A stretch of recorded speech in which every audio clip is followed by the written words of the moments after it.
Ladies, gentlemen, and dear listeners, welcome back to another fantastic episode of Shadowrunnin on Empty.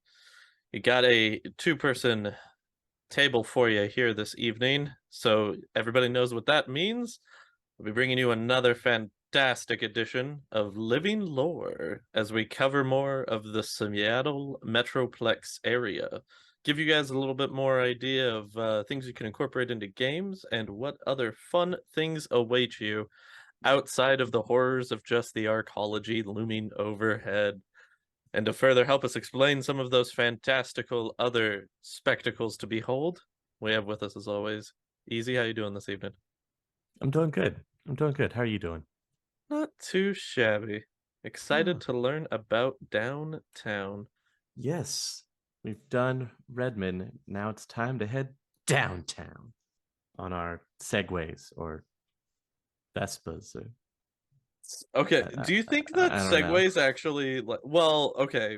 I I realize that this would be from a more modern edition probably because, Mhm. like third edition was written, segues didn't exist. But do you think that segues would actually have like an easier time taking off within the sixth world? Like, do they ever go into what the current system is in regards to like reusable energy over like fossil fuels as like a primary uh like fuel type for the sixth world? Yeah, actually, we haven't really talked about it because we haven't ever really dove into how cars and everything kind of work Hmm. in the sixth world, but it actually does cover that. And in these large metroplex areas, what you're going to run into is what they commonly kind of refer to as the grid system, Oh, okay. where most of the cars that you're going to find in like the downtown area Uh-huh. and the richer or more ritzy neighborhoods, Uh-huh. you'll find electric cars Oh, okay. because the the grid or the Seattle grid is as you're driving your electric car, it's charging while you drive because of Mm, what they put in the roadways and how they set their roadways up. So you drive on the grid and it charges your car. Obviously, this doesn't work out in the Barrens or down in the Puyallup area. right. The not as heavily developed and Yes. infrastructured type of areas. So in those places, you're going to run into the traditional fossil fuel cars. So they're going to be gas guzzlers or diesels. Right. Some of them might be hybrids where they have both, the electric aspect and also a fuel intake of some kind. Yeah. Okay, that makes sense. I I like to imagine that it's that like the infrastructure system is just everything is slot cars. So that's why it's just everything runs on on the electric grid anyway. It recharges the car and everything as you're driving. So it's like it's literally just a slot car system. Mine's got flames on it, therefore it goes faster on the electric grid. That's true. I mean, we never did really talk about the different ways that you can actually get around Well, in Seattle. we know that we have by car, by motorcycle, and by bus. Those are the three means. Oh, and Yes. heavily armored combat vehicle. Those are the four ways that we've covered in the show so far about how to get around. Well, there is a train that actually goes into the Metroplex. Oh, that makes sense. Is it did they just retrofit the BART system? Because I believe doesn't Seattle use the BART as well? It Mm, could be crazy on that one. this one that it references is if you're traveling from San Francisco, you can take the Risa Maglev bullet train to Seattle, Oh. built in 2011. Ah, we're behind by 12 years. Mm-hmm. Yes, I yes. mean, I will say the concept of a bullet train from California to Washington is pretty dope. It's pretty good. The cost for a first class ticket, which includes a meal in the sumptuous dining car, is Mm, 400 new yen that's it. for first class I with the mean, dining car. I, I s- I- that It feels weirdly affordable. I don't know. Is that Yeah, do I second have a class. strange perspective on new yen amounts? But I don't know. That doesn't seem too bad. I mean, you guys might have because you've only dealt in black market stuff. That's fair. Yeah, no, that is like I'm used to my new yen influxes coming, thousands to tens of thousands at a time. Right? So, Well, you guys have to spend that uh, on living and everything and yeah. other expenses. You don't have the luxury of Yep. having a sin. So, Yep. second class would be 250 new yen, while a tourist class ticket is only 165. Not bad. There's also travel by sea. You can do boat. Uh-huh. Travel by sea is usually the slowest form of transit, but the most scenic. I feel like travel by sea is the slowest form of transit still just in general. Mm-hmm. Like having to wait for, Kickstarters and stuff to come in and they're like, "Don't worry guys, it just got on the boat, so it'll be here in 3 months. It'll get here and everything will be ready to go." The other thing to take into account is what will it cost while you're in Seattle, in the Mm. Metroplex? Well, Mm-hmm. prices in Seattle are higher than in the rest of the UCOS. Go figure. Makes Yeah, right. Who would have thought? Mm-hmm. Hotel prices range from 25 new yen and go up from there. I assume that a 25 new yen would probably be like a coffin motel type situation. Most likely, yeah. Yeah. For your modest expenses per person, Uh-huh. uh, a room at a moderate hotel is Mm. 25 new yen a night. Uh, oh, okay. Hotel breakfast, including tip, is around 5 new yen. I like to imagine that the hotel breakfast is like instant pour in coffee and Mm-hmm. like a still frozen Eggo. I was gonna say Insta eggs, like Oh, oh, like the powdered eggs, and you just yes, oh god. I just add a hot boiling water. I like to imagine that it's a cold Eggo, and they're like, you can use our toaster for $2.50 upcharge. Lunch at an inexpensive restaurant with tip, mind you, is Oh, around 10 to 11 new yen. dude, I wish. Oh my Right? god, we've just me and my wife have been talking about that recently. How it's like, dude, if we want to go out to like Jack in the Box, Mm-hmm. it It's like costs, 20 bucks. bro, it's like $30 for us out here for two people. It's Yeah, yeah. insane, man. I knew that we had officially hit hard time recession Mm-hmm. when the spicy chicken sandwich at McDonald's is no longer $1. Yeah. It's 250 a piece now, and I was like, what the fuck happened? It's looking real dark. Mm, mm, mm. Dinner at an inexpensive restaurant with tip, 23 new yen. Shit, again, living the Uh-huh. dream. Sightseeing tour, 7 new yen. Nightclub admission, 25 new yen. I feel like okay, I feel like that's the most realistic price point that we've hit so far is $25 to get into a club. That checks out.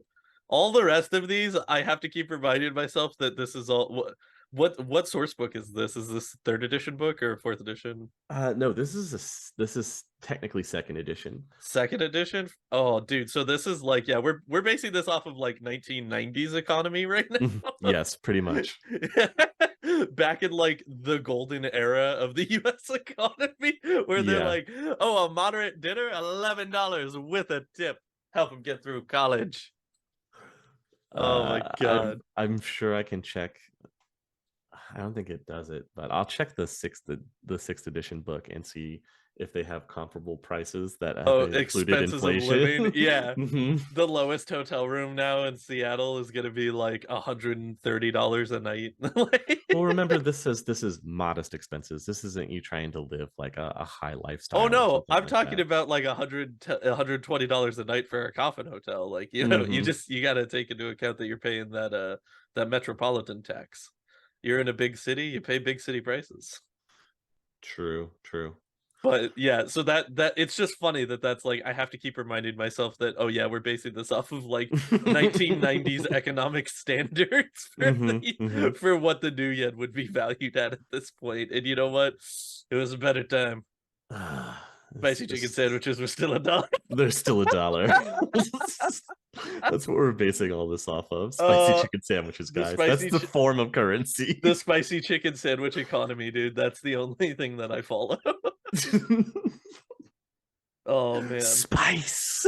buy low, consume high. You know what I'm saying? Well, you know what they say: the spice must flow. The spice, but hey, he who controls the spice Controls the economy.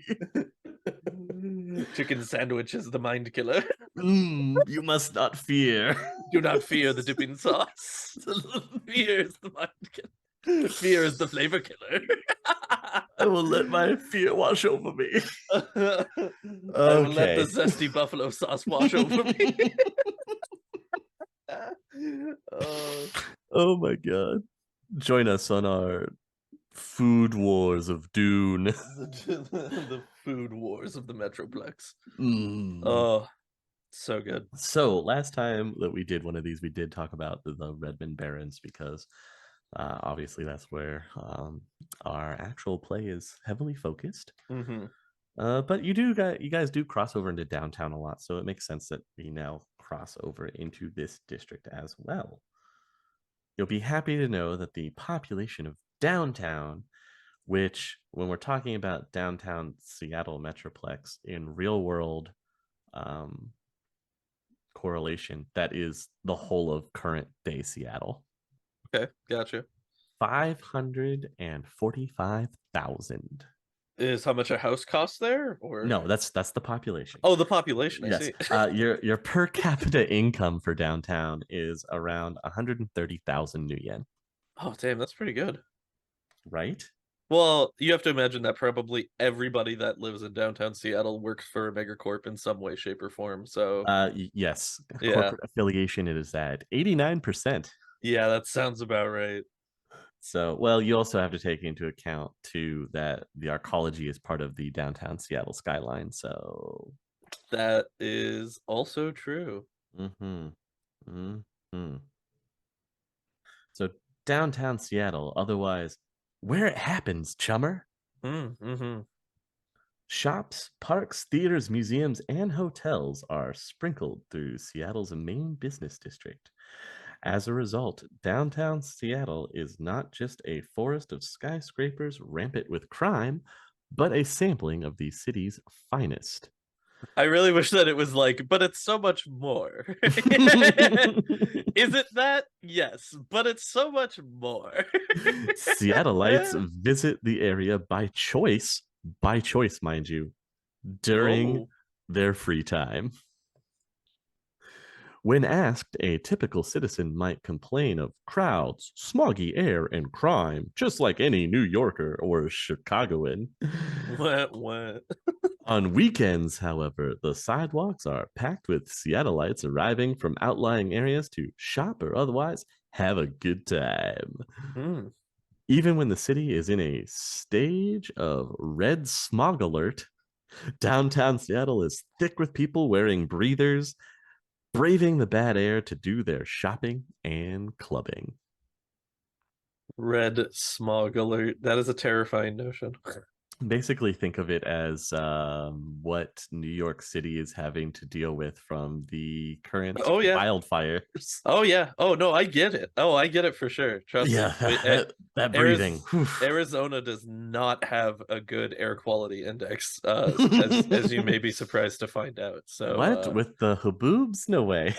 and the dryness and the heat and the congested, densely populated epicenter of where everybody exists in Arizona, all putting out pollution all in the same area. Yeah, not great. Yeah, it's not super great. So yeah, the Valley Metro area, as it's known, not great air quality Not great. most of the time. Time to get those rebreathers. Bro, we're like one summer away at this point. Oh, geez. Yeah. Seattleites may complain about the rain, which is acid enough to pit and stain buildings and to ruin clothing, but it also helps scrub the air clean. Yeah, keeps our cities sparkling. Notice it washes away the riffraff, what might collect otherwise. You gotta get them inside the buildings. Oh my god. Besides, rain is a lot easier to take than wearing breathers to protect your lungs. The precipitation coupled with prevailing west winds make the air above Seattle some of the cleanest on the continent. Oh, if only I could get down into the cityscape. All those penthouses up there crack the windows open during the summer in order to let the good air in.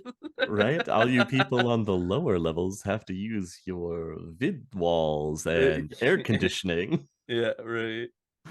On average, Seattleites experience about 60 stage red smog alerts per year. Jesus. Only 60. Only. Smog seldom touches some parts of the city, such as the coast and the fields of the Sahomnish district. Others, such as the Barrens, seem perpetually enshrouded in the deadly haze. Huh. Still not as bad as the capital of Atzlan, Yeah, that's fair. Tenochtitlan. Yeah, Tenochtitlan sounds like a nightmare. Yeah, you have to wear a rebreather constantly when you're out and about If in the city. Otherwise, it's incredibly hard to breathe. yeah, that's no bueno. Not a fan. Let's look at the geography and the demographics for downtown Seattle. Woo! Downtown has Downtown's terrain has remained virtually unchanged for over a century. This is unusual in an era where many city governments have removed hills, filled in lakes, and made other wholesale alterations in their main business district areas. I would have to imagine that it would be hard for Seattle to change when it's kind of isolated from the rest of the Yukos up there, up where it Right? is, you know? It's the only port city that they have. The comment to this is hilarious. It says, "Yeah, this administration just adds pyramids and arcologies. Nothing major. Yeah, not a big deal. Nothing to alter the skyline whatsoever." Keep it intact. The way it was intended to be seen, with a giant monument to capitalism right in the middle of it. Just the way the capitalists want it. The land is low and flat along Seattle's scenic waterfront, where are located the many restaurants, shops, hotels, and other attractions that still give lustrous sparkle to the city. Once away from the waters of Elliott Bay, the terrain slowly rises up to form hills steep enough to challenge even the most physically fit. I mean, I feel like the smog also helps with that too, not just the hills. Yeah, that's probably another secondary level of difficulty added in there, not by choice. hmm Most structures not directly on the waterfront are built right into the sloping ground, with systems of catwalks and elevators accommodating those living and working there. At the peak of this incline, one can stand and look out at the same natural beauty that surely must have captivated the city's first settlers some 200 years ago. To the west of downtown, out across Puget Sound are the Olympic Mountains. To the Mm. east is Lake Washington and the Cascade Range, while the mighty Mount Rainier dominates the southern vista.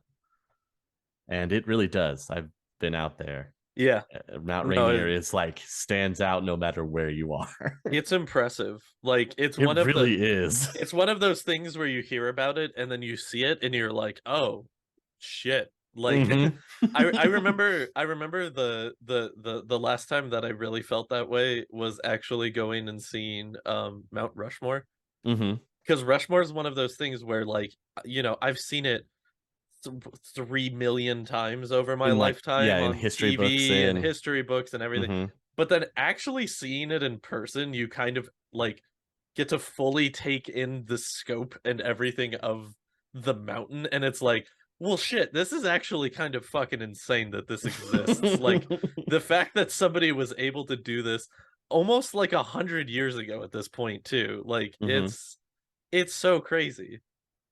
So it's one of those, but yeah, Mount Rainier is definitely like that as well, where it's just like Jesus, it's huge. It I'm just glad dominates. Yeah. I'm glad to hear that when everything was going down with the ghost dance that they didn't cause Mount Rainier to explode though, because that would have been real bad.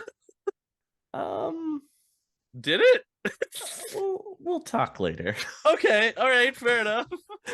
We'll talk later. I am now concerned, but that's fair. You should be. Okay, fair enough. Queen Queen Anne Hill is the highest point of ground in the downtown area, Mm, a hollow created by the clash of two lines of hills forms Lake Union and Green Lake. mm, Once past Green Lake, however, the hills give way to broad flatlands that were once farming area. There's the Dumois River, a heavily channeled river whose broad, flat mouth forms the southern edge of Elliott Bay, is home to many of the large freight docks that are a vital part of Seattle's economy. Many factories have been built on the wide flatlands that stretch along both sides of the river. The rest of the district is broken up by hills and several small lakes. According to the last city census, well over 500,000 people live downtown, making it the most populous district in Seattle. The many residential skyscrapers and crowded streets are a testament to that. Metahumans are well represented, with elves and orcs alone accounting for almost a fourth of the population. Downtown includes a number of ethnic neighborhoods, such as the International District, where the city's Orientals were once forced to live, as well as new ethnic zones, such as the Elven District, and the incredible Orc District, which lies beneath the city streets. that I am now an honorary member of. Yeah, congratulations. Thank you. The shadow quote here is: downtown has countless attractions for criminals, jewelry stores stuffed with glittering stones, fat corporate officials waddling their wealth and importance up and down the sidewalks, and gaggles of gawking tourists so enamored of the city's sights that they forget to secure their possessions. Is it any wonder that crime in the downtown area is so high? It also doesn't help that downtown Seattle is the headquarters and area of chief concern for both the Yakuza and the Mafia crime gangs. Checks out. Again, they got to be hanging out in that penthouse, that open window, breathing that sweet air. Gotta get that sweet, sweet air. Shadowrun totally seems like the type of setting where, like, within that and within Aslan, that they would totally start to make like canned air. Oh, yeah, pure air. Yeah. From a lawman's point of view, downtown is probably the most frustrating district in the city. Every time some punk or gang manages to pull off an unusual stunt or to air out the skin of someone prominent, the city's Tridio stations seem to arrive instantly with their bright lights and pushy reporters. You get barely 5 minutes of peace and quiet at the crime scene before they descend like vultures on a carcass. Yeah, that sounds about right. Downtown is also the center of the FBI and NSA presence in Seattle, which adds to the general level of paranoia. You have not lived until you've been, quote, talked to by thugs in pretty suits from your friendly neighborhood government intelligence agency. Yeah. Oh man. Does everybody in the Seattle Metroplex actually have an FBI agent? Like, we all make jokes about our FBI agent that's listening Hey, to us, but in the sixth world, yeah, who's listening? Everyone. all the time, everywhere. Camera toilets, people. Camera Camera toilets. toilets. And if that doesn't make you paranoid, then the intelligence boys of the downtown megacorporations will, particularly those from Mitsuhama, Ah, what are they doing out here? as they seem to delight in the use of torture and mind altering drugs. Oh, that's not good. Right? I feel like that's bad. Yeah. Let's take a look at everybody's favorite topic: politics. Oh boy. A former district councilman once said that downtown politics always managed to be a little more crowded, a little noisier, and a little smellier than its streets. Downtown residents seem to relish local politics, with a crowd of candidates ready to fight it out over even the most mundane government position. But the streets are so clean because all the acid rain. I don't understand. It's just washes it all away. Yeah. uh, Ivor J. Lindenstorm, son Hmm. of the Metroplex's first governor, is the mayor of downtown Seattle. Handsome, articulate, and energetic, he has been a favorite with the voters for the past 10 years. Hmm. In 2048, he was reelected to serve a third term in office. Lindstrom strongly supports the boisterous debating that goes on in the district chambers. He's even been quoted as saying that he'd rather have tourists see council persons arguing over a sewer bill than have them visiting the city's downtown because, quote, it shows that Seattle is more than just pretty buildings and a sea breeze. Cough, cough, cough. It sure is. Oh, I like that they're like, you know what the people want to see? Infrastructure debate. They don't want to go to Dante's. They don't want to see the nightlife. They don't want to experience the people. They want to know about infrastructure. Well, I mean, the council isn't without its excitement. Hmm. Arguments in the district are even more dangerous than they are loud. Twice in the past 5 years, gunshots have rung out in the oak paneled council room. The first incident occurred in 2045 when a disgruntled councilman emphasized his opposition to a gun control bill by shooting the councilman who authorized it or authored it. Jesus. The bill failed to pass. Yeah, that. Oh man. The second incident occurred in The 2049 the when a the the councilman who proposed the bill was recorded as having famously said, "What are you gonna do? Shoot me over it?" and he did. And how? God. This next one is also great. The second incident occurred in 2049 when a wire addicted secretary went berserk and opened fire on the councilman, killing one and wounding three others. God, which one is Wire? Have we talked about Wire? Wire doesn't sound Wire familiar. addicted. Yeah. You've got people that put the wires to increase their reaction and everything in them so they move faster. Not Uh, everybody gets a reflex trigger, so you're jittery a lot. I see. So so you're a speed addict, is what you're saying. Yes, that's what I'm saying. Gotcha. Okay, that makes sense. Yeah. Well, that's not great. Both times, Mayor Lindstrom sat by impassively while councilmen cowered under their desks. Whether he did so out of bravery or stupidity isn't known. Hmm. It didn't matter to the press, who has labeled him as the city's, quote, gutsiest mayor. Gutsiest bear. All it takes are some thoughts and prayers and wishful thinking. Either that or he has some kind of heavy defense set up in there that nobody else knows about. Mm-hmm. I mean, I'm sure that he's not too worried about it. Dude's got to have a dock wagon contract, like Oh, yeah, probably. the best possible. Like he's got like the presidential level dock wagon. Super platinum plus. Yeah, he's got like the black card equivalent of the dock wagon. Like they're sending in like SEAL Team 6 to Surgeon Team 6 to get him out of there, man. Surgeon Team 6. Oh, jeez. Maybe your former doc was part of Surgeon Team 6 at one point. Oh, that would be amazing. I'll have to work on his backstory a little bit more. There you go. Yeah. Hey, listen, it explains the apathy. All right. He's seen the worst of he's what the seen Metroplex has to offer. he's seen it all and he's unimpressed. I've seen it done better. And I've seen it done worse. Oh.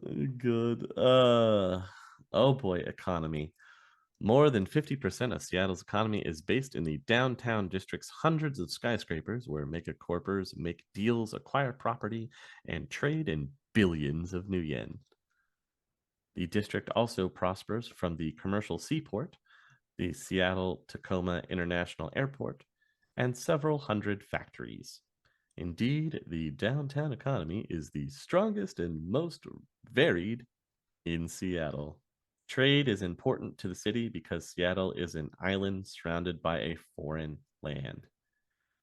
Every year, some 400 freighters come into Puget Sound to unload their wares at the downtown docks. When those ships leave again, their holds are stocked with Seattle goods. At the Seattle Tacoma Airport, more than 100 cargo planes go and come every day.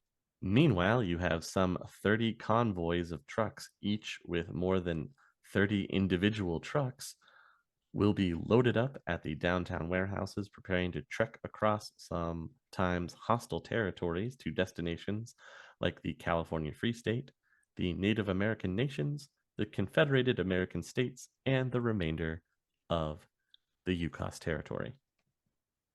Hmm. Now you see why Seattle is such an interesting trading hub, and you have so much megacorp influence here. Yeah, for sure. Most of the major corporate buildings and factories offer public tours. Some require advanced booking. Most require a search of one's person and possessions. Most tours are free, though a few charge a minimal fee of 1 to 4 new yen. Some tours, like that offered by Federated Boeing, reveal a great deal about how the corp earns its money. Others, like Mitsuhama's, dazzle visitors with special effects, but little else. The following are descriptions of the major neighborhoods of the downtown district. First, we have Bolyard.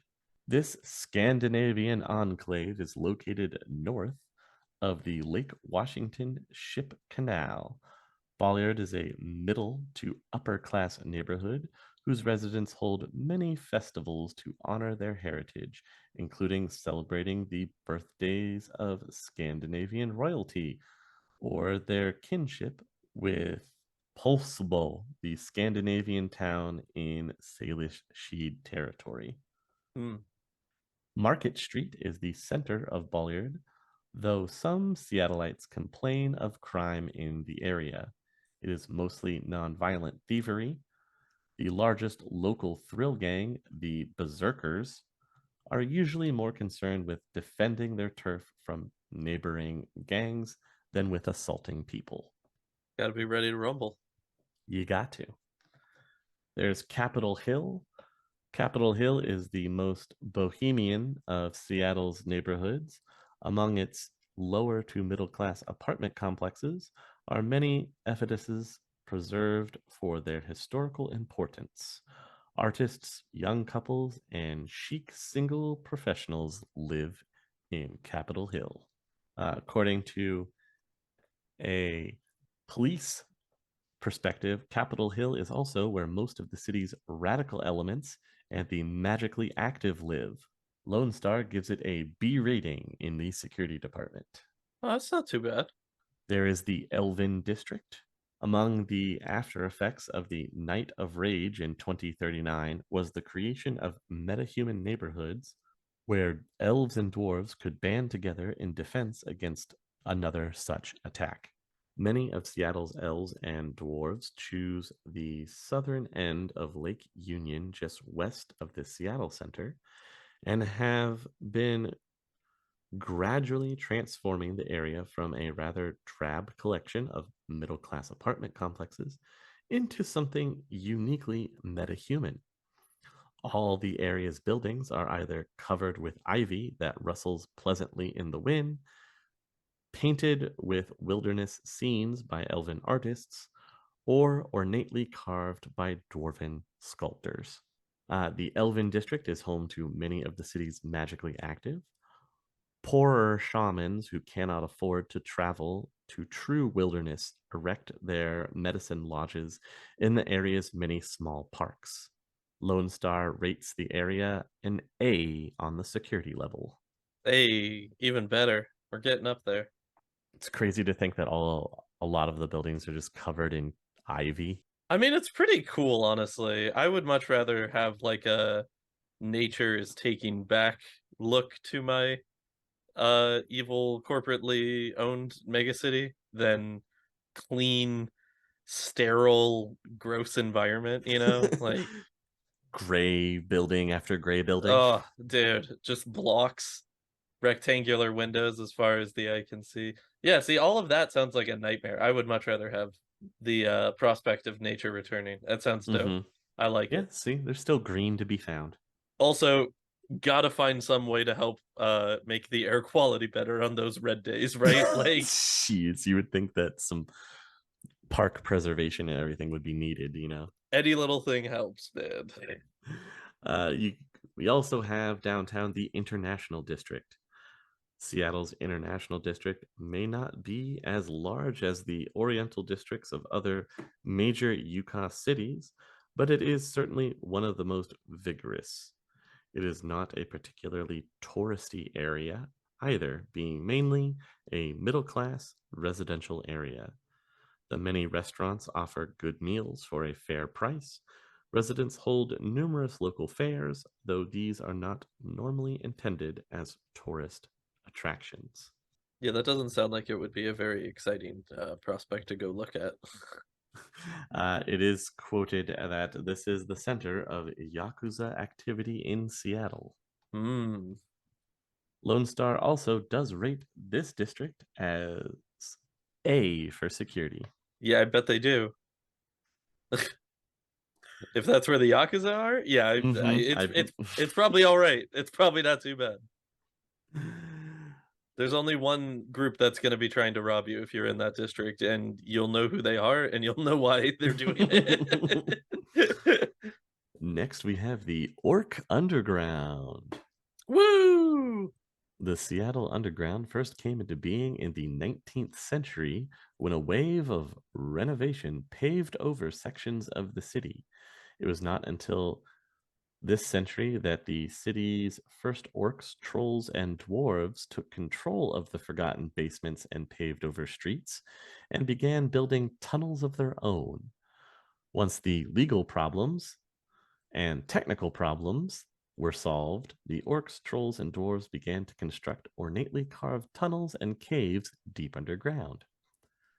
Construction almost came to a complete halt when a violent disagreement between dwarves and orcs resulted in the dwarves leaving during the early 20s. Today, the Orc Underground is a complete city with a city hall, private police force, and malls.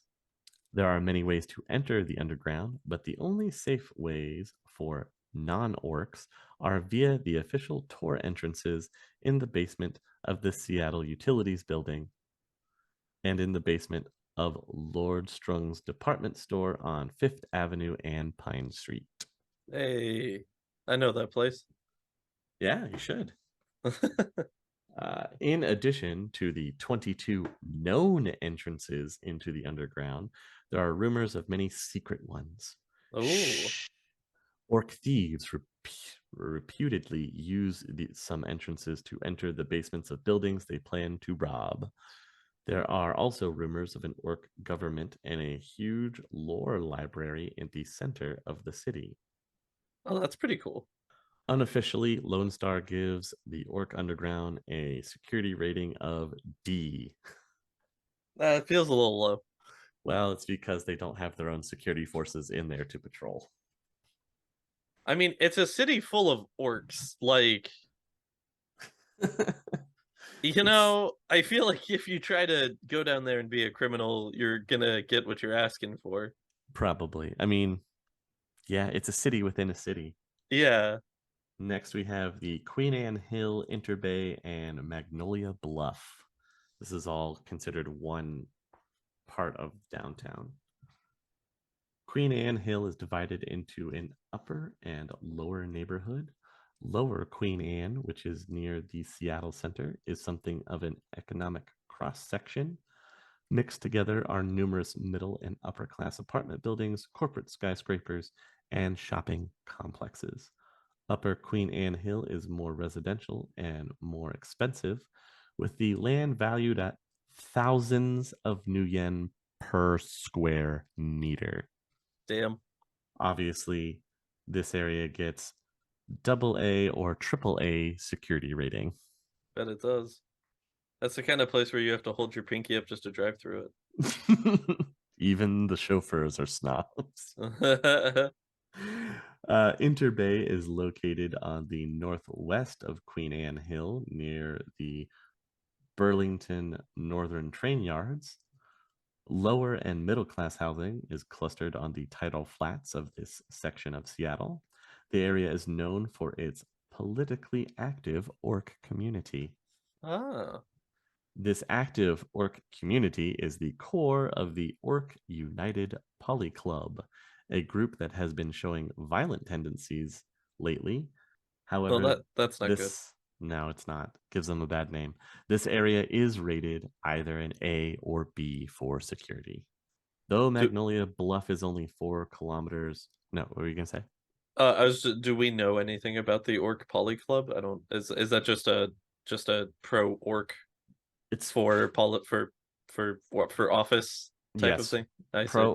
pro orc by orcs for Uh, orcs to uh, represent them in political aspects around the city or to uh, help run for political office but in the city.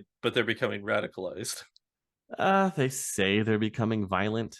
I mean, But are they some actually, or are they just orcs? it. Like, uh, yeah, I mean, they get slapped with it a lot. The orcs do about yeah. being violent. Whether this particular poly club is or not, I mean, it's only been this writing. It's only been maybe like 10 years since the Night of Rage, so it's Mm, still really fresh in people's minds. for sure. As time goes on, when we get closer to the 2080s, it'll have been almost 40 years since the Night of Rage. Mm, So things will have calmed down a little bit. Racial tensions towards meta humanity have started to relax and open up. I mean, you still have your outlier groups, of course, but hey man, gotta pay for that monthly Humana subscription, you know? make humans great, brother. Magnolia Bluff is only 4 kilometers from the heart of downtown. The tidal flats of the Interbay cut it off from the rest of the city in a way that makes it seem almost suburban. The political and economic strength of the region's residents has kept Magnolia Bluff looking much like it did in the last century. A tour of its ornate mansions and apartment complexes is definitely worth the frequent security checks. Mm-hmm. Obviously, Lone Star rates Magnolia Bluff as a triple A neighborhood. Ah, okay. It also is probably rated that way because the governor's home is located here. Well, that makes sense. It's the only place in Seattle safe enough to keep him. Right. Also, senior officials of the NSA and FBI have taken a liking to Magnolia in recent months. Hey man, if you're gonna have to be positioned somewhere in Seattle, you might as well be positioned in the best part of Seattle. Uh, this runner states that they have heard through informants that the NSA and the FBI have bought up several homes under assumed identities. They have Mm, no idea what they are using them for. so many John Smiths recently moved into the neighborhood. It's the whole Smith clan. And you're all Uh, named John, huh? Wild. What a coincidence on that. unimaginative parents, I guess. Downtown still, we have the University District. The University of Washington, occupying 680 acres, dominates the area north of Lake Washington Canal and east of Intercity 5. The University District, which Seattleites call the U District, is a center of shopping and culture.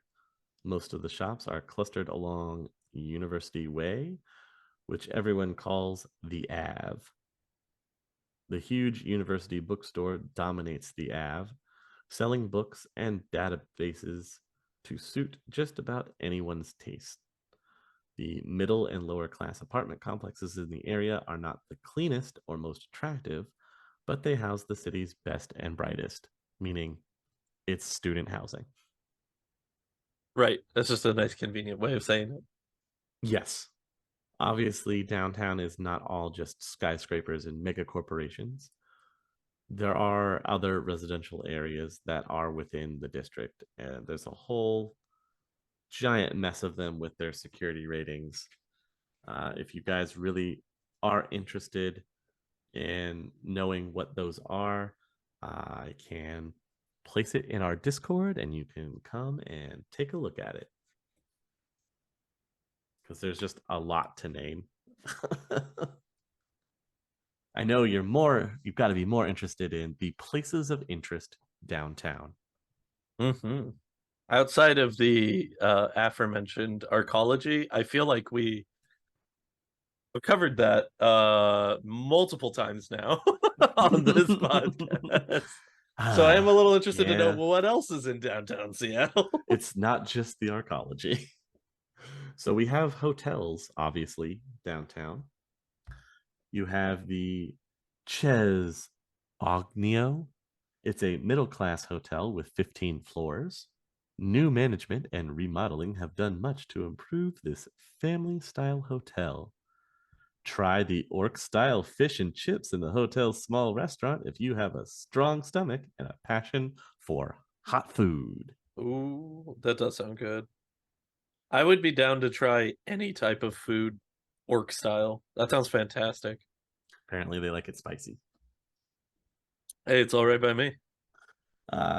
Also, downtown, we have the Gates Under Sound Hotel, a luxury hotel of 20 floors and shopping mall. The Undersound is a great tourist attraction because 6 of its floors are actually under Puget Sound. Uh 5 of those floors have hotel rooms allowing guests to look through special windows into the waters. Oh, I was really hoping that it was just dirt compacted up against the side of the building. They're like, man, look at that view. And it's just all dirt. A couple of roots poking up against the glass. Quality. Boy, you can't pay for a view like that, let me tell you. The bottom floor is a mall built out into the sound, It's pretty cool, actually. which many large windows on the walls and ceilings, providing a view of this sea world. I see what they did. The TM, Mm, TM. TM. The sea floor has been enhanced with artificial rocks, and daily feedings encourage fish to come near. The Gates Sea View restaurant at the far end of the mall offers the most spectacular view. And of course, one of the quick responses is, yeah, too bad the water is cloudy most of the time. Yeah, well, that's to be expected. Uh, But until boy, it's that better than looking at dirt, let me tell you. Yeah, until that one time that one big eye looks at you. Yeah, right. And then you're like, Like we maybe talked we, about. yeah, right. Maybe we don't go to the underwater mall anymore. I think, they've got a gap at the arcology. We could just go there. Not only do they have Gap, I hear they have Orc Gap too. Oh, oh man. Now I'm imagining like Calvin Klein ads, but they're Mm-hmm. all metas. So it's all Mm. just a bunch of different metas. Mm-hmm. That'd be good. I like this. Just envision the troll models. Dude, that's what I'm like stupid sexy orcs.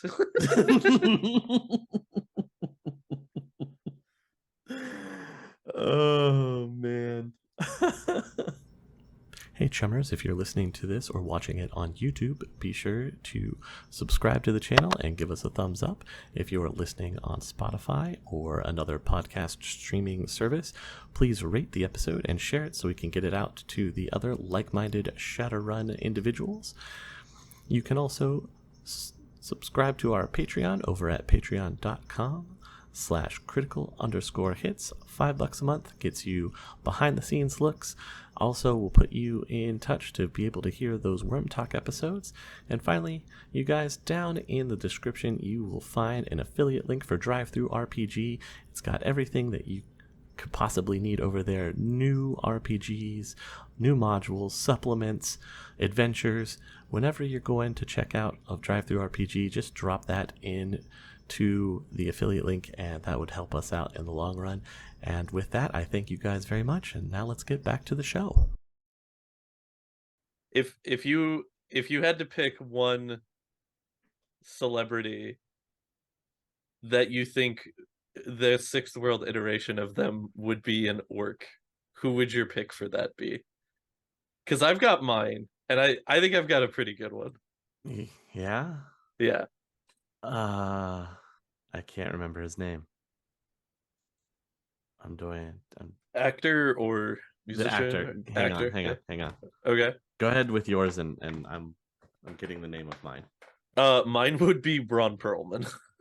If there was ever a human being in existence who just kind of looks like an orc already, I think it's Ron Perlman. Also, I feel like it would just lend into his air of badassness, you know? Because I already love Ron Perlman. I think he's a fantastic actor and he is a dope person. But like orc Ron Perlman, you don't fuck with that guy. I could see that. I could see that. All right, are you ready for my pick? Who we got?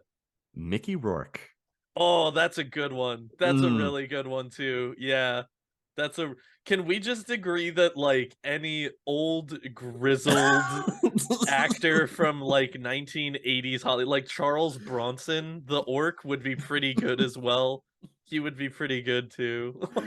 Oh Like man. any of those guys that have drank way too much alcohol and done way too many drugs, they would probably all be pretty all right as orcs. Mm-hmm. Oh, Mickey Rourke. Mickey Yeah. Orc. His name would be Oh, Mickey Orc. we did it, ladies and gentlemen. We We've did it. done it. Oh man. Fantastic. Oh god. Let us know who your pick would be. Yes. Who would your Reach pick out to us. Let us know. who would your pick for discernible orc person of interest in the sixth world be? I would like to know. Keeping up with the good old luxury hotel type, you have the Lobenstein Plaza luxury hotel of 15 floors. The plaza is popular for its comfortable size and fine services. A gallery of Laubenstein paintings clutters the lobby, but the collection is valuable and important. Below street level is Laubenstein Lights, a popular night spot also decorated with the work by the famous painter. There's also Lucas Palace, luxury hotel, 25 floors. This posh hotel, flagship of the small chain owned by the wealthy Lucas family, is a monument to glitzy commercialism. From its large rooms decorated in red velvet to its sneeringly corrupt staff, it caters to a warped idea of a luxury hotel. You then have the Mayflower Park Hotel. We're getting a little more modest as this is considered a middle class hotel, only 14 floors. This family style hotel retains its late 90s condition, giving it an antique ambiance. The large rooms and excellent Mayflower restaurant are remarkably low priced. Quoted underneath for the Mayflower Park, one of the reasons the hotel can keep its prices down is its ownership by a group of retired runners known as the Bishops. Who they are or what they did to earn their money remains a mystery. I bet it was all above board and professional. Clearly professional, yeah. Yes. We have New Century Square Hotel, luxury hotel, 30 floors. This hotel recently opened to mixed reviews. While the service and size of the rooms are excellent, physical plant problems have plagued the facility. Elevators are sometimes unreliable, and the ventilation system has collapsed 3 times, spewing dust and fumes from the city streets into the rooms, causing panic and forcing the use of rebreathers. Apparently, the hotel's owner is a skilled mage who likes to play practical jokes on his more pompous guests. He enjoys casting gruesome illusions in their rooms or levitating the table and chairs of a family at dinner. You'll be happy to know that the Hilton still exists. Yay! Why would I be happy to know that?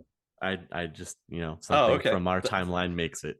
Yay! The Hiltons still Yay! around, Still there. still owning hotels. I don't know what else they do actually do if they do. Philanthropy probably at some point. I don't. Yeah, I assume it's all hotels. Yeah, yeah, right. There's also the Warwick Hotel, luxury hotel, 20 floors, a landmark since the late 70s. The Warwick recently underwent a major renovation to return the hotel to its earlier elegance. The repairs also corrected serious ventilation problems that, for the past 5 years, forced patrons to wear rebreathers. Views from the rooms and from the hotel's 2 excellent restaurants are wonderful. But enough about where to stay. How about where to eat and drink? Ooh. Taco Temple?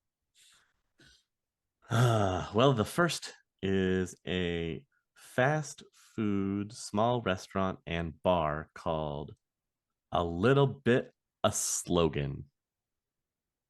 Or no, I'm sorry. It looks like an L. It's not. It's supposed to be A Little Bit o Saigon. This family style restaurant offers some of the best Vietnamese food in the city. The owners are friendly folk who often mention their country's troubles and how grateful they are to have come to Seattle. The excellence of the food, which the unsuspecting may find quite spicy, is well worth any delay in getting a table. Bring your rebreather because the air conditioner is often broken or malfunctioning. But those prices, you can't argue with them, you You can't know? argue with them. There are people that have the opinion that the owner, a Mr. Nguyen, is the leader of the yellow and red sulfur ring, which is the mix of Korean and Vietnamese mobsters. Oh, Make up interesting. the, make up the sulfur rings. Oh, okay. Thank you. I was going to ask, but Well, you're welcome. Ah, this sounds like the restaurant. This next one right here. This is the one to be at. The Big Rhino. It is a large restaurant. It apparently is the best orc restaurant on the West Coast, with its no frills eatery in the basement of the Seattle Utilities Building, near one of the public entrances into the Orc Underground City. The Big sick. Rhino is more of a dining hall than a typical restaurant. Customers sit down at long tables and are automatically given huge steins of beer. The cuisine is heavy on meat and sauces, as might be expected from orc food. I really want this place to have like 2 Michelin stars or something. Like, Well, you'll be happy to know that there is entertainment during most hours, uh, usually foul mouthed comics or strippers, oh, fair. with the patrons throwing food or bones at them when not pleased with a performance. This is not a family restaurant by any stretch of the imagination. Oh, I got confused when they had a kids meal, but Mm. Warning to non orc tourists: most of the customers are orc, and most will be drunk, which could mean you will be singled out for verbal abuse. Do not go alone if you want to avoid trouble. Thanks, the Big Rhino. yay. A family establishment. A family establishment since the That opening of the underground. I really want that to be the slogan. The family establishment, like all caps, did all caps. The family establishment. We have Bosco's, a mid-sized restaurant and bar. Bosco's is a little more rowdy and upbeat than most of the stuffy and sedate elven establishments. This family style restaurant caters to sports minded customers with several large Trio screens and cable access to sports channels. We have Damien's, a large restaurant and bar. Damien's bills itself as, quote, the best meat and potatoes all American family restaurant in the UCOS. It is filled top to bottom with mementos of the last century. The place is interesting, but the problem with dining here is that well done seems to mean burned to a crisp.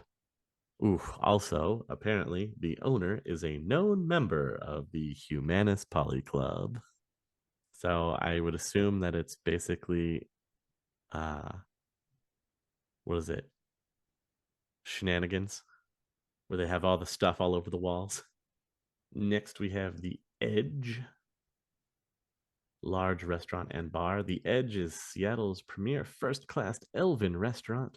The cuisine is a mix of Native American and vegetarian with a smattering of the Oriental style that often passes for elven dishes today. Plants and terrariums dominate the decor, giving a Glen like effect to the restaurant. It apparently is a favorite of Seattle's wealthy elves and elf posers. Wait, did you say elf posers? I did say elf posers, yes. What is an elf? Is that like an elf cosplayer? Like, is that somebody who pretends to be an elf? Or Yes, someone that wants to be an elf but is not. And they'll go as far as cosmetically getting their ears done. oh, I was hoping you would say that. You hoped correctly. It feels like there's like a double derogatory that could be contrived from an elf poser being called a knife ear when there's Oof. somebody who literally had cosmetic surgery on them to make them look elf-like. They would probably be excited that they've been mistaken as an elf. Like, I did it. I finally passed. We have the Glass Onion, a large restaurant. Though the Japanese soy cuisine is good, the Glass Onion's drab interior and poor air filtering make a visit disappointing. The family style restaurant does have private rooms that are a little brighter, but still not worth the money. There are rumors and reports of magical incidences at the Glass Onion, such as a customer's soup suddenly levitating and spilling into his lap, or of fireballs emanating from a wall grate. These incidences happen to coincide with rumors that the owners of the Glass Onion keep two Nagas in their basement. huh. And yes, I do mean the snake monsters. I assumed. Yeah, that's one of those things that I don't think you could misconstrue that into being something else necessarily. Well, I'm just making sure for Okay, all yeah, of our listeners out there. no, that's fair. Yeah. Why? I don't It's I don't know. okay, fair. I don't know. That's a good question. All right. You know what? I accept that answer. uh, we have the Gravity Bar. The Gravity Bar is the main hangout for Seattle's rich singles. Oh, The decor is unforgivably trendy, the music loud, the employees blandly beautiful, and the prices astronomical. The only redeeming feature of this and other Gravity Bars is the Manhattan cuisine. what is a gravity bar? It's going to be a bar that's like set up hanging out from a skyscraper. I see. Okay. So like Yeah. glass floor situation type of thing. To I make you see. feel like you're floating in the air. Got you. I was really hoping that it was gonna be like a bar, but it was also like a gravitron.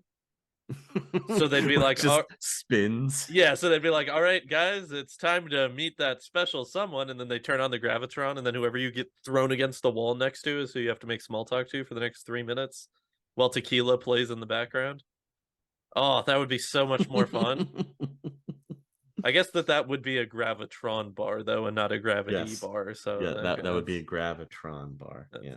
yeah, probably not like super safe if you're just suddenly flung against the wall in a place full of glass I would imagine at not. high velocities to be Mm-hmm. out Mm-hmm. there. Probably not the safest idea for sure, but still would be more fun. You have the Gray Line, Mm. which is a large restaurant. Uh, This elegant restaurant actually sits in Puget Sound oh, rather than alongside it. During high tide, the water rises high enough that it touches the transparent walls of the lower dining area. Lights and constructed marine habitats draw marine animals such huh, as sea lions and otters into view. huh. The food is a mix of Elvish and Salish. Oh, that's pretty cool. Reportedly, in June of 49, two orc gunmen robbed the patrons of the restaurant, but guards and police soon had them in a pitched gun battle. When the orcs tried to shoot their way out, stray bullets destroyed one of the underwater glass panes, flooding the lower section of the restaurant and drowning 12 people. The bag of loot collected by the gunmen, which included several pieces of jewelry valued at more than 100,000 new yen, was washed away and never found. Oh, To this day, divers continue to search the sound for the lost treasure. oh my god. They're looking for DB Cooper's bag Mm-hmm. of jewelry. In this case, it would be orc bag of jewelry. Yeah, yeah. I have a question in regards to Seattle. Mhm. Um, is the Space Needle still around? Yeah, it still is. Okay, Yeah, I mean, that's it's it. no That's the longer. entire question. I just wanted to know if it was still there. It's still there. It's no longer the highest point. I think it's a restaurant now. Hmm. I think they call it the Needle. I'm pretty sure that there's a restaurant in the Space Needle now too. There's a place at the bottom. I was at the bottom. Yeah, there's one at the bottom. I know for sure. But yes, it is still a thing. Listen, all I'm saying is that feels like it would be the appropriate location to open the Gravitron restaurant. Like all you need to do is on all of the window faces, you just put padded cushioning. Hmm. You could have the middle of it. You set up where the DJ booth is and the guy that operates the gravit. I'm just like bolt all of the tables and chairs down to the ground so they don't fly off. And you start it up. I think that this could work. So you don't have to worry about that base. You could make all of the glasses out of the prop sugar that they use for like movies to make Mm. glassware and stuff out of, Hmm. because it breaks super easy and it doesn't shard, so you don't have to worry about cutting anything. This could work. This could work. It might not be Seattle's highest building anymore, but it could be Seattle's tallest gravitron. That's true. A record that has not been set yet, as far as I know. One of the restaurant that's located underneath it is called Tam's Under the Needle. That's pretty dope. It is a fast food place. It is a no frills restaurant, sits in the shadow of the Space Needle, and serves a delightful combination of Salish, Elven, Orc, and Canadian American soy dishes. Yummy. Another great restaurant, Marcus's Hovel. Okay, off to a good start. Is that a literal roadkill diner? This hovel is actually an attractive family style restaurant in the lobby of the Meisner Aquaculture building. What makes Okay. it unique is the huge aquarium extending from the lobby of the building to the center of the dining area. Mm. The aquarium is as mesmerizing as the excellent seafood served here. You just wouldn't guess Marcus's hovel to be a seafood restaurant. Hey man, with how much you were telling me that what the square footage can come out to Mm-hmm. be able to just buy real estate in Seattle and in general, I'm sure that the hovel makes do with what it can get. Another small fast food place is called Murphy's Law. Oh, it's so good. That's a good one. I like it. This is perhaps the seediest, most disreputable looking bar and restaurant that actually serves good food. Oh, I love it. That's so good. Apparently, their specialty is a delectable soy pizza. I really hope that the slogan of the restaurant is anything that can give you food poisoning will give you food poisoning. uh, there's so many actual restaurants listed here. I'm just going to pick out some of the interesting ones. Yeah. The Pink Door, also a fast food restaurant. Okay. The Pink Door isn't really a restaurant, but rather a large, no frills bar that happens to be next to a bakery.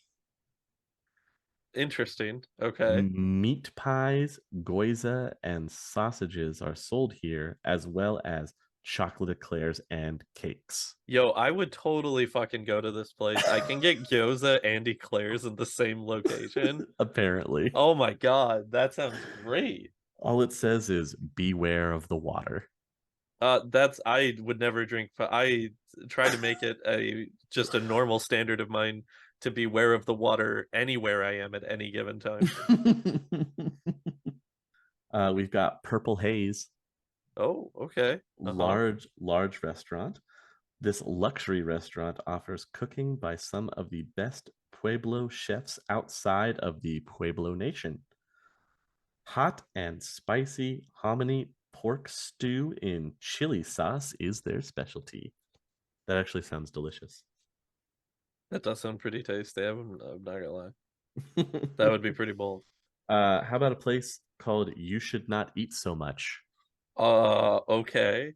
Is this gonna be like one of those places where like where you get like the drink and it's vaporized? And or do you Versus know what I'm talking about? powderized. Yeah, it's Yeah, like a like the powder. yeah, like the mixology places where it's like, Mhm. this is our casked aged whiskey. It's actually a fine lotion. You just rub onto your wrists and you let your body absorb the alcohol that way. So posh. Because Well, honestly, that would be a pretty great name for a restaurant like that. you should not eat so much. Yeah. Well, it's a large restaurant. The view from this downtown family style restaurant makes just looking out the windows worth the price of a meal. One Hmm. of the bigger restaurants in the fast food chain, it offers many extras that some smaller ones do not. In addition to its gourmet soy menu, the Pier 60 location serves several natural food dishes, including apple pie with cinnamon sauce and a great cup of espresso. Mm, damn fine cup of coffee. How about that? What? Coffee in Seattle? Unheard of. Never, never heard of it. Never Wouldn't know. ever. The the last time that I went to Seattle, I was actually at a point where I started to drink coffee and I enjoyed it. Mm-hmm.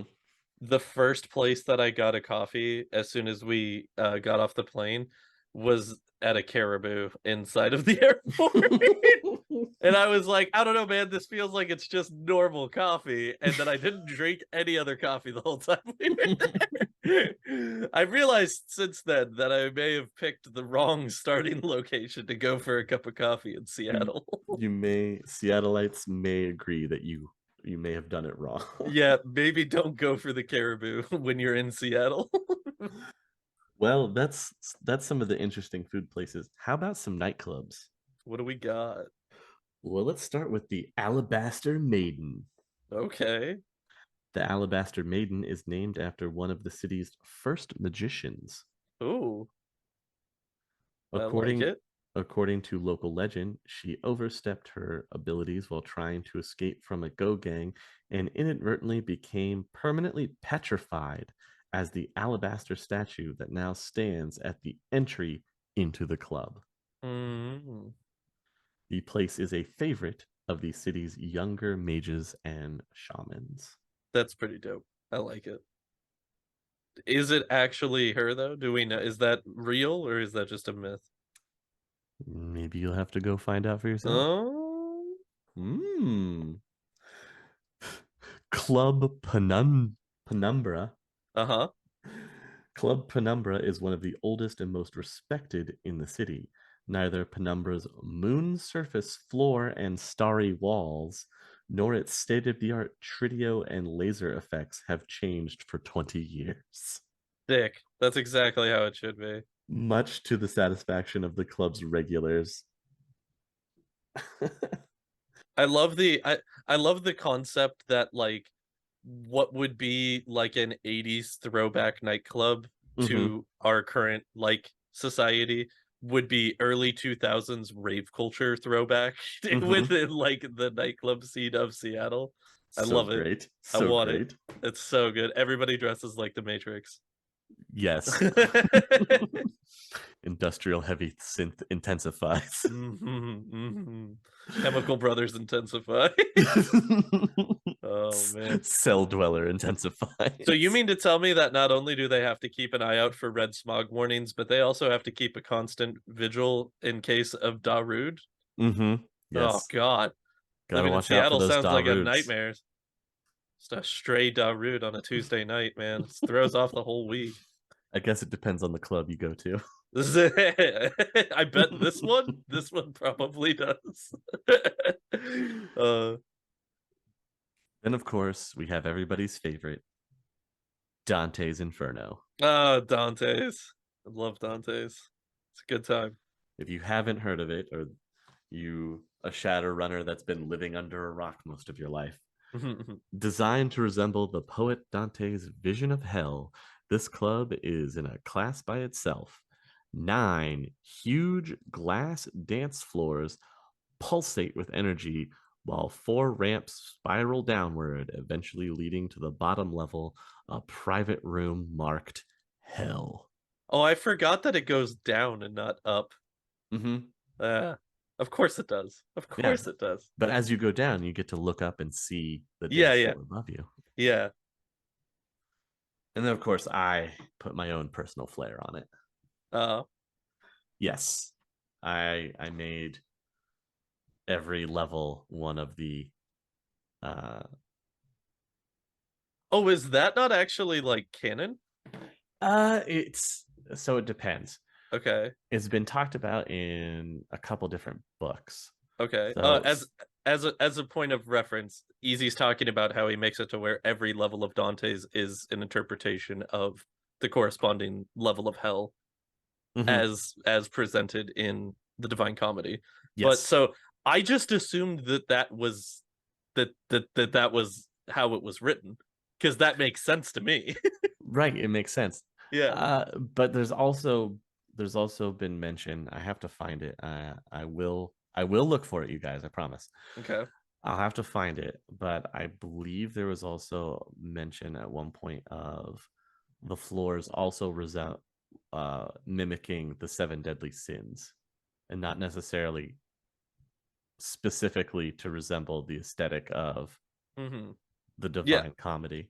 Yeah. More of the interpretation. I feel like a Mm-hmm. nightclub that just looks like descending levels of hell. Maybe not as popular, except for like, maybe like a goth aesthetic Mm-hmm. clientele. But yeah, no, more of an interpretation of what it would represent and not necessarily a one-to-one. Right. Uh Because one of my favorite levels that I messed around with a little bit was the gluttony, mhm. where it's a very crisp, cold, air conditioned floor, Mhm. and it's just like smorgasbord of food. I just imagine it's a smorgasbord of everything. Like I imagine gluttony to just be excess and not necessarily food Mhm. related. Oh So yeah, it's like a table of would drugs, a yeah, table of exactly. food. Would you like to sample the drug table first upon entry, or would you like a little refreshment before you get started? I took it since it's supposed to be like club, right? Yeah, yeah, I definitely went more of the excess of booze and food on that yeah, level. yeah. Yeah. And a lot of love and a lot of beanbag chairs. Yeah, like comfort, a lot of comfort. Mm-hmm. Mm-hmm. Yeah, no, that sounds like it would be my favorite level for Dante's because that just sounds like a good time. Yeah, there's some pretty fun ideas that I had. And everybody, that's the fun part is because Dante's is just like given over to GMs be like, here's what it's supposed to be, Yeah, but then you can add your own flair onto it however you want. yeah, it's very much a base level, and then do your own thing. Mm-hmm. But Dante's is a good time. Dante's is a very good time. We've got matchsticks. Mm.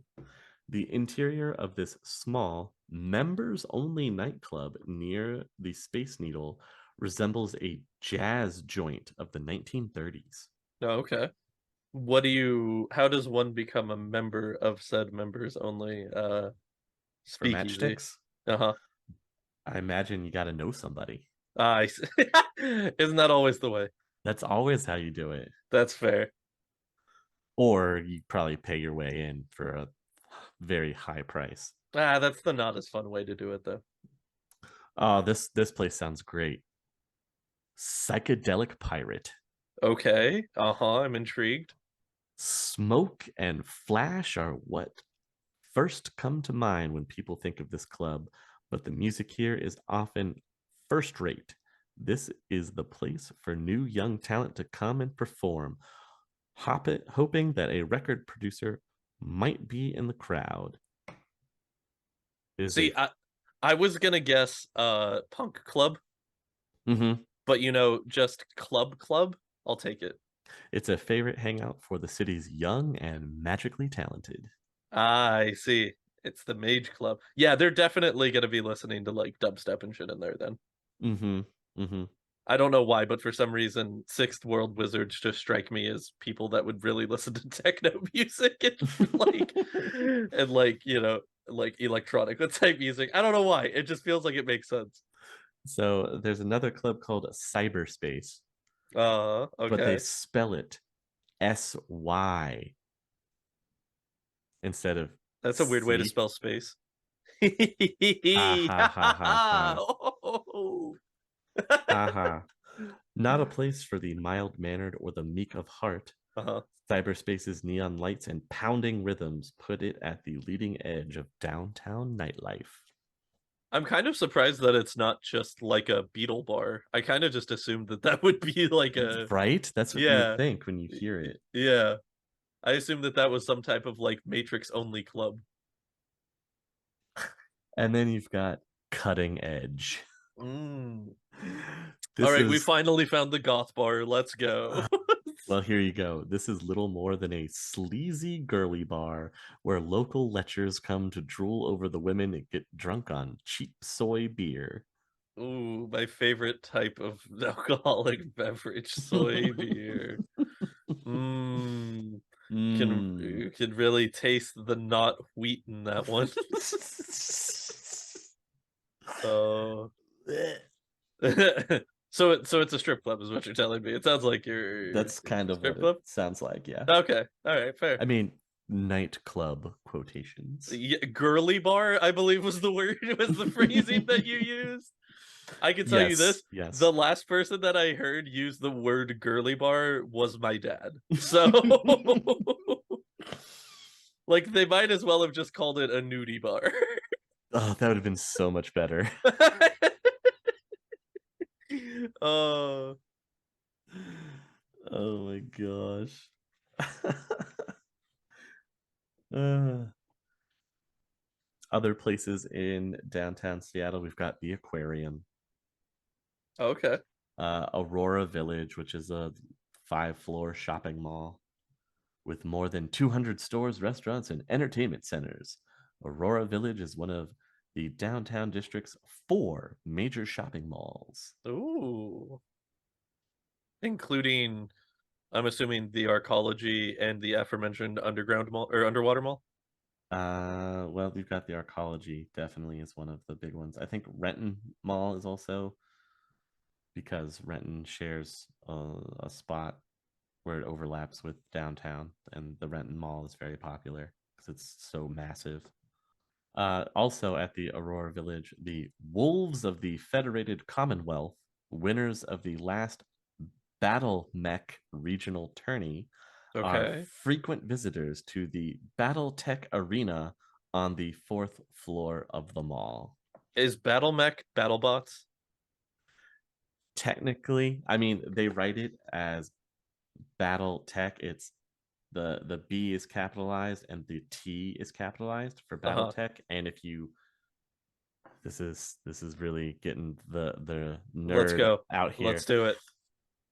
If you really think about it, Battletech was also a very popular sci-fi game that was Mm-hmm. going on at the time with miniatures. Mm-hmm. And if you'll note that currently the current owner of the Battletech IP also owns the Shadowrun IP. Oh, do they now? Yes, Catalyst owns both currently. Ah. Uh, Interesting. well, I was gonna say BattleTech's also been making like a really big comeback recently. Like Yes, yes. they've got the BattleTech packs in like Barnes and Nobles, and they they Mm-hmm. they, they Yeah, sell it as like a blind box game now. yeah, yeah. It's It's making a interesting. comeback. Yeah. Okay. There's also been speculation by other Shadowrun enthusiasts that BattleTech may have bled over into Shadowrun lore at one point. Mm. But they have, I believe it's been come out and stated officially that they are 2 separate worlds. Dude, the prospect of everything existing within the sixth world and also mecha combat is too much. That's too much. I'm actually really happy that they keep those separated because what oh my Yeah, god. what I would actually think of it as is think of it more of probably like a high-tech miniatures game that you play on Trideo. Yeah. Yeah, no, I could definitely see it being like a sim game or like the game franchise exists within the sixth world. Mm-hmm. Like I could see that for sure. But like I will admit the prospect of seeing like Lung fight against like a giant mech robot in the middle Mm-hmm. of downtown Hong Kong would be pretty fucking cool, man. Like You're getting into a whole different type of I'm not I crazy know sci-fi. hey, I know. I'm just saying like We're it's cool. going It's a cool thought. It's a we're cool going thought. more into that sci-fi realm, and if you want to do stuff like that, you sir should look into the Rifts system. Oh, okay. I mean, is it Pacific Rim? Because it sounds like we're talking about Pacific Rim here. You know what? It's not far off, honestly. Okay. All right, cool. Yeah. If you've never actually looked into it, it's a role-playing game setting called Rifts. It's definitely a lot more future tech sci-fi Uh-huh. dystopian world as a Hard sci-fi, if you will. yeah, a little bit, as opposed to Shadowrun where it's more cyberpunk. Yeah. Rifts is definitely more sci-fi. Yeah, for sure. Yeah. Okay, I'll have to check it out. That sounds pretty dope. Yeah, I can tell you a little bit about it once we're done, give you some information and some direction if you're interested. All right. Oh man. Obviously there's the opera house, there's the downtown library, you have the exhibition hall, which is a large modern hall, is the site of hundreds of conventions and trade and consumer fairs. There's the Evergreen Kingdom.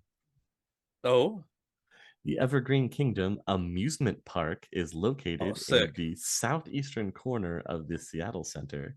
It was built by the city in conjunction with Disney Enterprises and manages to pack quite a bit of fun and thrills into a small area. Oh, Seattle gets a Disneyland? Let's go. Some of the outdoor rides are closed during the winter. Understandable. But yes, there you go. Seattle gets a version of Disneyland. I'll take it. Why not? Why not? At least Disney wasn't behind the Metroplex, or not the Metro, the arcology, The arcology. the Disney arcology. Oof. Uh, Operator, why have you shut off the life support systems for the humans on floor 12? I can't let them leave, Dave. oh my god. Gorsh. It looks like you're trying to escape. Oh, yup. All of the security drones just said, please stop resisting. Resistance is futile. Yup. You'll be merged with the machine. This is a fucking nightmare.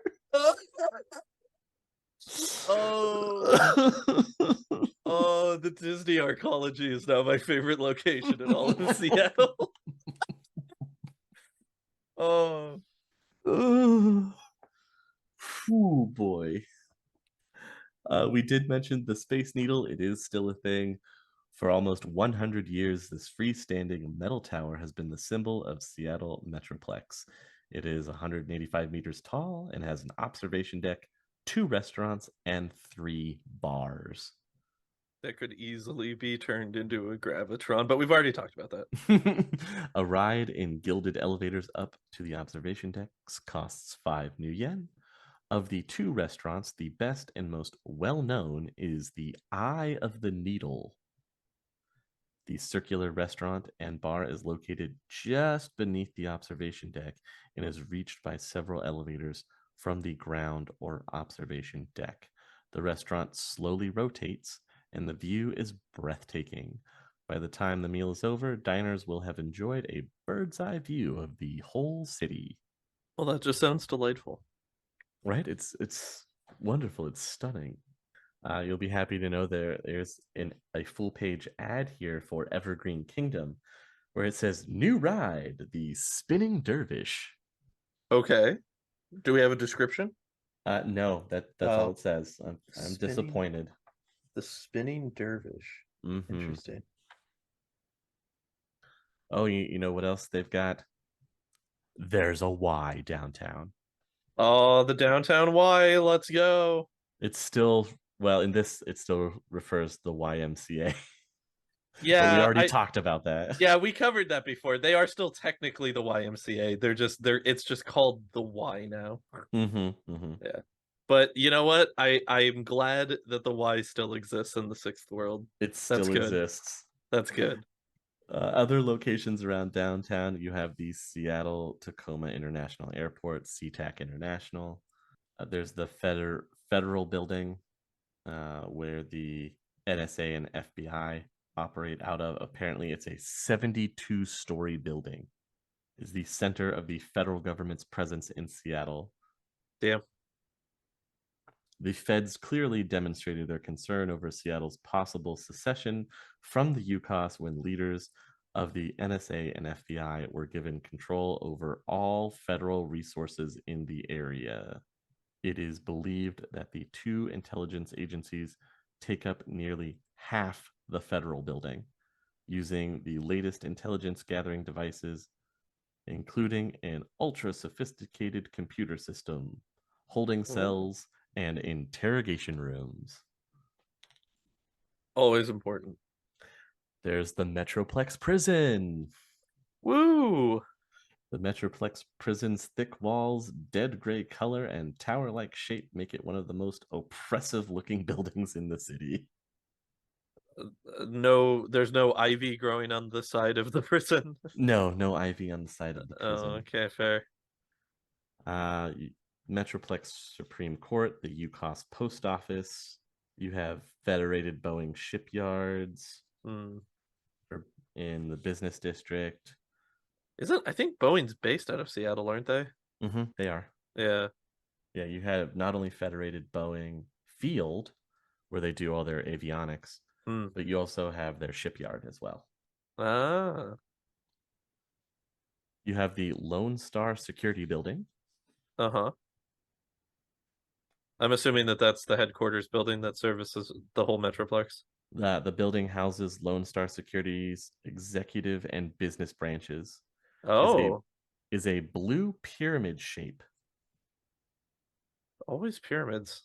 Yeah. Tours of the building and the company's museum run every hour. Huh. Then there's the Mitsuhama Computer Technologies Complex. Okay. The 6 impressive black and silver skyscrapers of the MCT complex tower above the other buildings along the south shore of Lake Washington. And then we have all of the medical locations. How about this one? Nightingale's Body Parts. Okay. Yep. I'm on board. This small glass building is a private hospital for many of the city's elite and rich, as Hmm. well as a cyberware research facility financed by mega corporations. Multiple mega corporations or At least 2. at least two. All right, fair. I like it. Then, of course, Seattle General, Uh-huh. because duh. Yep, as you do. The U.S. Public Health Hospital. Oh, okay. Notable here in the U.S. Public Health Hospital is the excellent cafeteria staffed entirely by handicapped employees. Oh, love it. University Hospital is a major research hospital known for its transplant and cyberware research centers. And then you have just the miscellaneous places around town. The Executive Body Enhancements. It's a body shop Uh-huh. for the up and coming corporal who has to look and feel his best. This is the place to shop for the latest in custom designed cyberware. Visit any one of the 10 shops downtown or stop in at the newest Ultra Enhancement Shop. You've got Nuke It Burger, Yeah, okay. a fast food restaurant, Uh-huh. home of the famous one stop beef in a basket feast on a bun. Oh my God. A popular attraction throughout the city, this chain is a mainstay of the fast food scene. So it's like I I, I think that's what would have taken over Burger King. Yeah, more or Nuke less, it, yeah. Nuke it burgers. A new kid burger. Uh-huh. Obviously, you have your stuffer shacks. Yep. Weapons World. Yeah, we've kind of talked about Weapons World Mm-hmm. because that's where in season one, that's where we bought the pallets of gunpowder, right? Was Weapons Mm-hmm. World. Yep. Weapons World offers a bewildering array of weapons. On the second floor are several test ranges where customers can try out the weapons. There's even a small combat simulator for those who want to see how a weapon stands up in battle. Hmm. Take it into the holodeck. Yeah, right. And you've got Fast Freddy's Surgery. Oh, price to move, some would say. Hidden behind and below Freddy's Salmon Eatery Sick. Okay. is an illegal body shop with the reputation for being fast yet uncharacteristically concerned with the patient's health. Oh, that's nice. Oh my God. It's You know, I just underneath the you, salmon you know, shop. I had to run the fish shop because that was the family's business. But body modification, that's my passion. That's what I really got into. Oh, hang on. I think I got a little sashimi in the new arm there. Give me one sec. You know, that's gonna start to smell real bad after about a week or so, let me tell you. Every new arm comes with a catch of the day. Are you here for the catch of the day or the catch of the day? Sir, why Mm. are you winking at me? Sir, do you know where you are? This I'm is an just Arby's. I'm just trying to buy dinner. I'm gonna leave. uh, Please stop. Please stop blinking. Please, please. oh, dig it. It's a Uh, nice one. I like it. yeah, that covers downtown. Lots to do. A lot of really cool places to be able to incorporate as well. It's the thing that I like about how they do the world building and diversify the world building for a lot of places in a Shadowrun Mhm. is their ability to kind of incorporate anything that you could possibly want to use as a foundation for like what who you would be running for. Like they've got a Hmm. whole area dedicated to mafia and yakuza operations. You've got like the underground part shops that, could be hiring you to go rip cyber out of like either back from people repo man style or like, take it off dead bodies. Like there's so much to do Yeah, within the setting. you can even be a corporate government goon, and you're like a proxy informant for the FBI or something. Oh, dude, I would love it if we did FBI agents working out of one of the purchased fancy houses as like a front, Hmm. but they moonlight as Shadowrunners.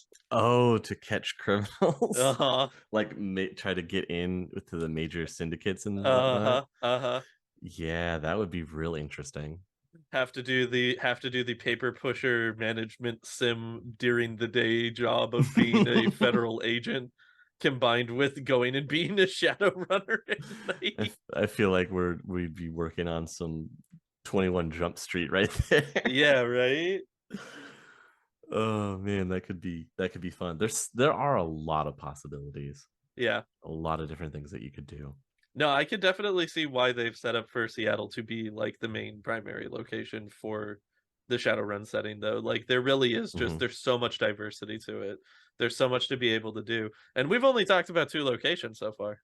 Yeah, that's only two districts out of the entire Metroplex. Oh yeah. Yeah, so it gives you a pretty good idea. I think the next one that we do, maybe we'll have to go to the other uh, down and out barren location.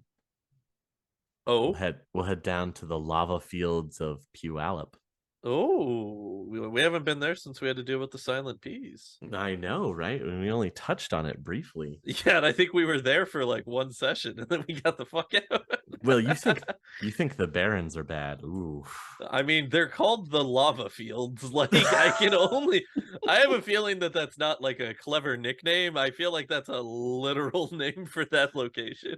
Yes, there's a reason for it, and we will talk about it when we talk about that district. I will say it was really fun. Once upon a time, I made a runner character who was basically based off of Tyler Durden, Uh, and he lived or had a rundown home in the Puyallup area that may or may not have been haunted. nice. Okay, I like it. I like it. Oh yeah, that was an interesting character. I didn't get to play very long because of all the flaws that I took on him that just made it so difficult. That's funny. Yeah, but he was fun for the brief little bit of time that I did get to kind of experiment around with him. Hmm. But yeah, that is downtown Seattle at a glance.